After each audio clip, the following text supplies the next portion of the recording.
তো hello students, welcome to Bibhas one educational foundation. তো আজকে আমরা অঙ্কের আরেকটি গুরুত্বপূর্ণ শর্ট ট্রিক নিয়ে চলে এসেছি। চলো দেখে নেওয়া যাক।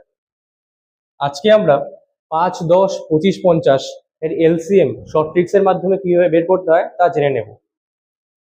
এই এলসিএম বের করতে হলে সবার প্রথমে আমাদের যেটা করতে হবে, সবচেয়ে বড় সংখ্যা সেটা হচ্ছে 50। এটিকে আমাকে সিলেক্ট করে নিতে হবে। করে নিলাম। এবার দেখতে হবে 5, 10, 25 দিয়ে এই 50 কে ডিভাইড করা যাচ্ছে কিনা। এখানে দেখো 5 দিয়ে 50 কে ডিভাইড করা যায়, তো 5 কে ক্যান্সেল করে দিচ্ছি। 10 দিয়েও 50 কে ডিভাইড করা যায়, 10টাও ক্যান্সেল করে দিচ্ছি। 25 দিয়েও 50 কে ডিভাইড করা যায়, 25 এ ক্যান্সেল করে দিলাম। তো বাকি কে পড়ে থাকলো 50, তো 50ই হবে এর এলসিএম। ঠিক আছে স্টুডেন্টস, চলো আরেকটি এক্সাম্পল দেখে নেওয়া যাক।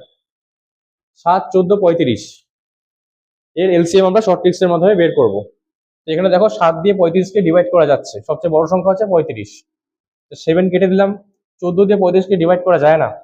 14 কে দুটো পার্টে ভাগ করলেই এর দুটো পার্ট আসে, একটা হচ্ছে 2 আর একটা হচ্ছে 7।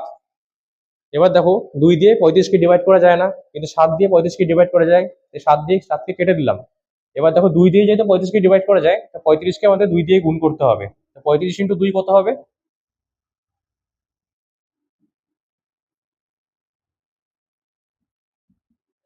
70। এটাই হবে এর এলসিএম। তো চলো তোমাদের উদাহরণস্বরূপ আরেকটি এক্সাম্পল আমি দিচ্ছি, যা তোমরা অবশ্যই ট্রাই করবে এবং কমেন্ট সেকশনে জানাবে এর উত্তর কি হচ্ছে।